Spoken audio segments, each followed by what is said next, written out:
बिस्मिल्लाहिर्रहमानिर्रहीम। ज़फ़र इकबाल उर्दू एकेडमी का सिलसिला टॉपिक वाइज लेक्चर्स। आज का टॉपिक है अल्लामा मोहम्मद इकबाल की शायरी का मौज़ूआती तनव्वुर, यानी इकबाल ने शायरी में कौन कौन से मौज़ूआत को बरता है उस पर हम बात करेंगे। ये एक अहम तरीन सवाल है और अक्सर टेस्ट और इंटरव्यू में इसके बारे में सवालात किए जाते हैं। हमारा पहला सवाल है, इकबाल की शायरी का मरकज़ी मौजू क्या है?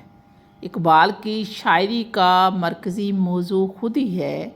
ये वो नुक्ता है जो उन्होंने असरारे खुदी में बयान किया कि खुदी इंसान को कहाँ तक लेके जाती है, और उनकी तकरीबन तमाम शायरी का मरकज़ी मौजू यही खुदी है।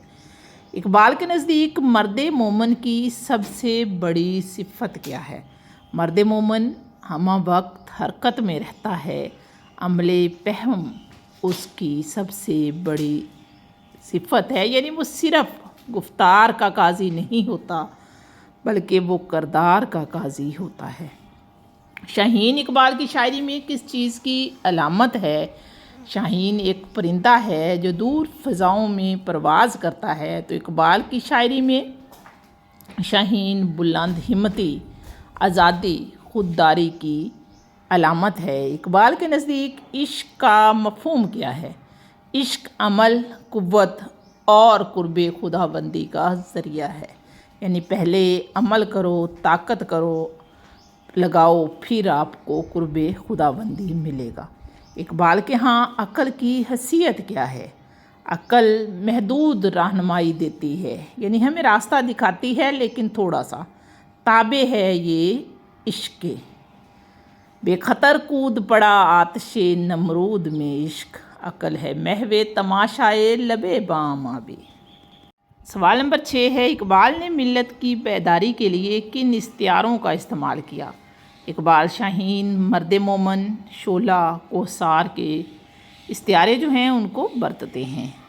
इकबाल की शायरी में सबसे ज़्यादा अमल किस पर है? खुदी और अमल पर ये ज़्यादा ज़ोर देते हैं कि अपनी खुदी को बुलंद कर और अमाल को बेहतर कर। इकबाल के कलाम में ग़ुलामी को किस चीज़ के मुतरादफ़ करार दिया गया है? इकबाल ग़ुलामी को मौत के बराबर करार देते हैं, यानी ग़ुलामी इंसान को ज़हनी और जिस्मानी तौर पर मार देती है। इकबाल के यहाँ कौम व मिल्लत के ज़वाल की बड़ी वजह क्या है? कौम व मिल्लत के ज़वाल की सबसे बड़ी वजह इकबाल खुदी का फुक़दान बताते हैं। जब तक इंसान अपनी खुदी को बुलंद नहीं करेगा तो वो अरूज हासिल नहीं कर सकेगा। खुदी को कर बुलंद इतना का मतलब क्या है? इकबाल का एक मशहूर शेर है कि खुदी को कर बुलंद इतना कि हर तकदीर से पहले खुदा बंदे से खुद पूछे, बता तेरी रज़ा क्या है। तो खुदी को कर बुलंद इतना, यानी इंसान में ऐसा शऊर पैदा हो जाए जो उसे अपनी तकदीर खुद लिखने के काबिल बना दे, यानी उसकी मंशा के ताबे पूरी कायनात हो जाए और वो जो चाहे वो कर सके। सवाल नंबर 11 है, इकबाल की शायरी में इश्क और अक़ल की कशमकश कैसी है?